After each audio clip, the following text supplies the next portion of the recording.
The pick rest is a basic picking technique that is absolutely indispensable to guitar players, especially in the beginning, but understanding the foundations of it will really truly help make you aware of the guitar while you're playing, unlike just about any exercise will do. And unfortunately, this exercise is not taught by a lot of guitar teachers, probably because they think it's so simple, but yet it's such a necessary part. Not only is it not really very simple in the beginning for beginners, but it's absolutely crucial to understanding how to approach the strings. So we're going to cover that, okay? Now, the idea of picking the strings may seem very natural and very easy. I'm sure you've done it. You've taken a pick and you've hit the strings to some degree before, and that's great. But in this case here, what we're doing with the pick rest is we're doing more of a controlled type of pick. And you're going to see that you may have a little bit of an issue with this because I've seen many other students have issues with it. And because of that, that's good news. If you end up having an issue with it, that's great news. If you don't have an issue with it, that's great news too. Then this will be very easy for you. But for folks that have a problem with the pick rest, what that means is we are already tackling technique and getting to something that's going to make you a superior player, literally just because of this, okay? Now here's the deal. Usually when people go to pick a string, they'll kind of whack at it like this. Or sometimes they'll pick up, or they'll use their thumb, what have you. We're going to use a pick, and hopefully throughout the program here you're going to use a pick as well. You don't have to, but it will really help with the volume of the guitar, and it will help with your tone, okay? Because if you use your fingertips without using the nails, it tends to dull the sound a little bit.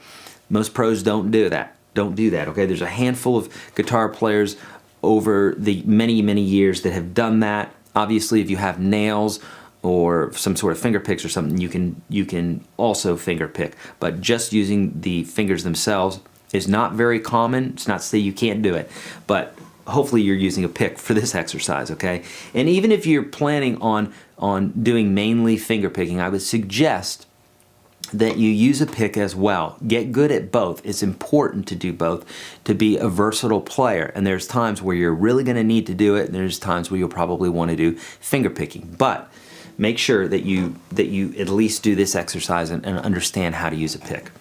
Okay, so the idea is obviously you know how to use a pick and that you can just kind of hit the strings, but we're going to do something more controlled, and it's going to go like this. Basically, you're going to take your pick and you're going to place it, you're going to rest it on the second string, okay? Now, instead of just kind of picking out like this away from the guitar, or picking up, and basically I'm coming up at an angle instead of just straight down or up, I'm kind of coming away from the guitar. And that's how a lot of people pick a lot of times. They'll kind of pluck away like that. But what we want to do is we want to pluck straight down to where when we pick, the pick actually rests. So watch this. So I'm picking and I'm letting the pick automatically slip off of the second string. So I'm applying pressure right now, and I'm kind of pulling away just a little bit so that the tip of the pick will slip off of that string, producing a sound for that second string, and then letting the pick fall where it may. In this case, I'm kind of holding the pick at an angle, maybe a 45-degree angle. This is not exact science here. As long as it's at an angle so that the pick naturally rests on that first string, that's what we're looking for. If you're missing it sometimes, go ahead and try to do a more a steeper angle, okay? Just like that. Okay, and then what I want you to do is I want you to go through each string doing this. So obviously the first string we don't have a string to rest on, so you don't have to do that. So start at the second string. And the idea is you're not trying to do this really super fast. You're just really trying to observe. What I really want you to do is just take your time to look and observe with your eyes, with your ears, with the feel, So the tactile feel of what that feels like for the pick to hit that next string, you can feel it resting. Hopefully what it's going to do for you is it's going to take a lot of obligation of this hand to stay in control. It's going to take that away where you don't have to do it, because the pick rest is a technique that once developed really well allows you to not have to think, lets you go on autopilot with your picking to where you don't have to be concerned with, am I going to run into another string? You're not going to, because you're using this picking technique, okay? Once you do the second string, I want you to go to the third string and practice that a bit. How much? Just do it to where it feels comfortable, to where you're not making mistakes while doing it, okay? You don't have to spend hours doing this. If you were to spend a solid 5 or 10 minutes doing this with really concentrated effort, it would probably get the job done, okay? And you're gonna do all the strings. Go to 4, go to 5, go to 6, okay? Then, now here's where it starts getting more interesting. Now what I want you to do is do 2 strings at a time. And then you'll do 3 strings, 4 strings, and 5 strings. So here's how it's going to be different. In this case here, I'm going to pick strings 3 and 2. And the object here is that you want to pick both strings so it has somewhat of a one sound. We're trying to stay away from this sound, but we hear the notes individually. We're more going for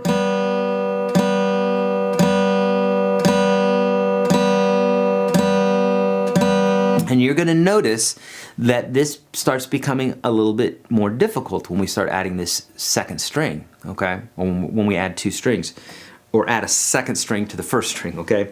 So you're going to start noticing this, and when you do, that's good, because it's going to make you more keen. It's going to make you more aware, like, oh wow, I'm overshooting that, or I'm getting that sound that Eric was talking about. I'm getting that sound. I don't want to get that sound. I want to have more of a solid.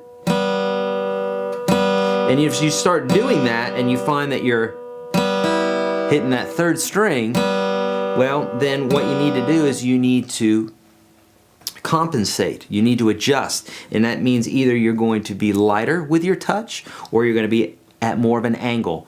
Nonetheless, whenever you're doing this, this is great news, because you're getting your technique adjusted, okay? This is basically like you're tweaking the knobs of an amplifier or something to get the sound just right, but you're doing this with your picking technique. And guess what? When it comes to playing guitar, picking is half of the game. It's half of the battle, right? Fretting is the other half of the battle. Obviously, we've got our theoretical knowledge. We need to know what's going on. But in regards to actually playing the guitar, actually physically doing something, 50%, 50%, okay? So, absolutely crucial that you understand how to do this and that this feels good to you, because it's going to absolutely make such a huge difference when you're doing any sort of picking, strumming, or anything, okay? So you're going to do the 2 strings until that feels comfortable. Now you notice I've got my fingers kind of tucked underneath that first string.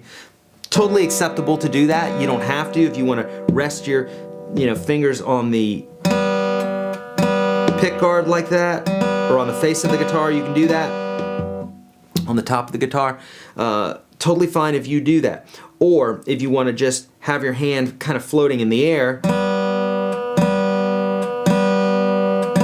you can do that as well. Now, most people will find that that's a little harder because you don't have a pivot point. You don't have an anchor, something to hold down to make that sound better, okay? Now you notice just now I did 2 notes, and so I adjusted my technique right away. Now this is something that I don't practice anymore, and in fact you just won't have to over some time, but right in the beginning, absolutely super important, okay? So you're going to do 2 strings, then 3 strings, and remember, whenever you're doing this exercise, there has to be a string to rest on every single time.